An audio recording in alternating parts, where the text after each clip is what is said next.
दोस्तों, पितृपक्ष दौरान हम अपने पूर्वजों की सेवा करते हैं। आश्विन कृष्ण प्रतिपदा से लेकर अमावस्या तक ब्रह्मांड की ऊर्जा तथा उस ऊर्जा के साथ पितृ प्राण पृथ्वी पर व्याप्त रहता है। भाद्रपद महीने के कृष्ण पक्ष के 15 दिन पितृपक्ष के जाने जाते हैं। इन 15 दिनों में लोग अपने पितरों को जल देते हैं। उनकी मृत्यु तिथि पर पार्वण श्राद्ध करते हैं। पिता माता आदि पारिवारिक मनुष्यों की मृत्यु के बाद उनकी तृप्ति के लिए श्रद्धा पूर्वक किए जाने वाले कर्म को पितृ श्राद्ध कहते हैं। तो दोस्तों, आज की इस वीडियो में हम आपको पिंडदान का महत्व और उसकी प्रक्रिया के बारे में बताने जा रहे हैं। दोस्तों, पितृपक्ष दौरान हम अपने पूर्वजों की सेवा करते हैं। आश्विन कृष्ण प्रतिपदा से लेकर अमावस्या तक ब्रह्मांड की ऊर्जा तथा उस ऊर्जा के साथ पितृ प्राण पृथ्वी पर व्याप्त रहता है।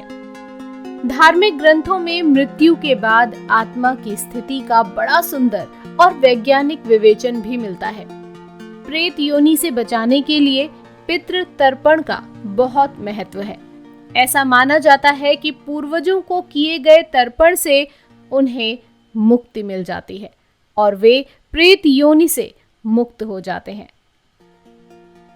चलिए आगे जानते हैं कि किस प्रकार की जाए श्राद्ध की प्रक्रिया। आइए जानते हैं श्राद्ध के लिए आवश्यक सामग्री के बारे में।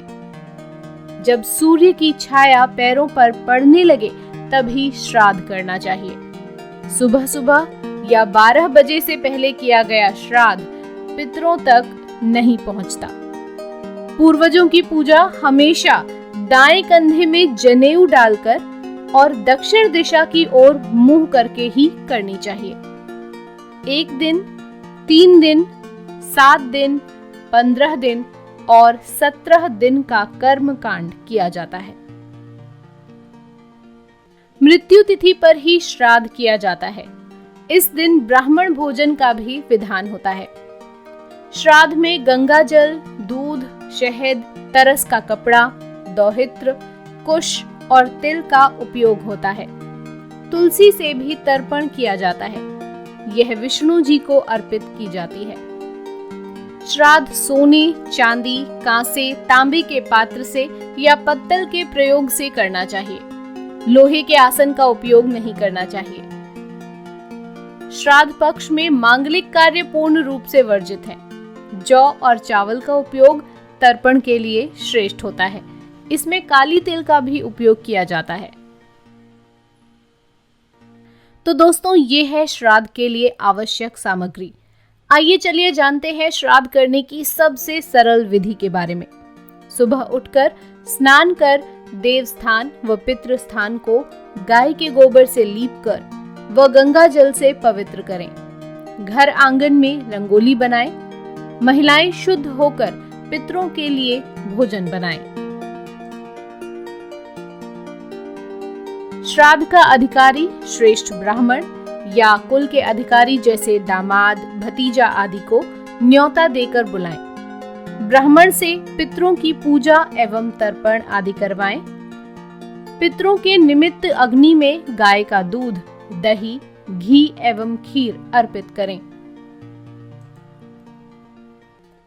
गाय, कुत्ता, कौवा व अतिथि के लिए भोजन से 4 ग्रास निकालें। ब्राह्मण को आदर पूर्वक भोजन कराएं। मुख शुद्धि, वस्त्र, दक्षिणा आदि से सम्मान करें।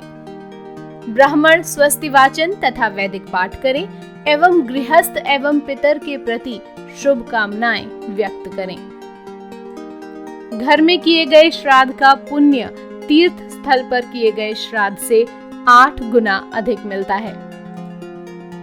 आर्थिक कारण या अन्य कारणों से यदि कोई व्यक्ति बड़ा श्राद्ध नहीं कर सकता, लेकिन अपने पितरों की शांति के लिए वास्तव में कुछ करना चाहता है, तो उसे पूर्ण श्रद्धा भाव से अपने सामर्थ्य के अनुसार उपलब्ध अन्न, साग, पात, फल और जो संभव हो सके उतनी दक्षिणा किसी ब्राह्मण को आदर भाव से दे देनी चाहिए। यदि किसी परिस्थिति में यह भी संभव न हो तो 7-8 मुट्ठी तिल जल सहित किसी योग्य ब्राह्मण को दान कर देने चाहिए। इससे भी श्राद्ध का पुण्य प्राप्त होता है। हिंदू धर्म में गाय को विशेष महत्व दिया गया है। किसी गाय को भरपेट घास खिलाने से भी पितृ प्रसन्न होते हैं। और यदि उपरोक्त में से कुछ भी संभव न हो तो किसी एकांत स्थान पर मध्याह्न समय में सूर्य की ओर दोनों हाथ उठाकर अपने पूर्वजों और सूर्य देव से प्रार्थना करनी चाहिए।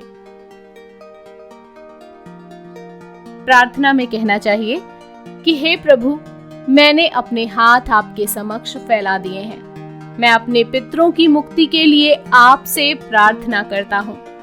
मेरे पितृ मेरी श्रद्धा भक्ति से संतुष्ट हों।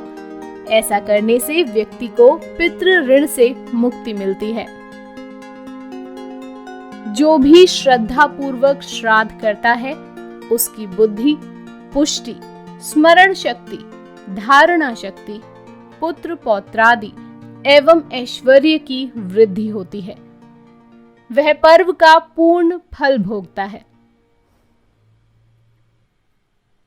तो दोस्तों, आज की इस वीडियो में आपने जाना श्राद्ध में उपयोग होने वाली आवश्यक सामग्री और उसकी सबसे सरल विधि के बारे में। यदि जानकारी आपको पसंद आए तो वीडियो को लाइक, शेयर और चैनल को सब्सक्राइब करना बिल्कुल मत भूलिएगा। आपसे फिर मिलेंगे ऐसी ही एक अन्य वीडियो के साथ। तब तक के लिए धन्यवाद।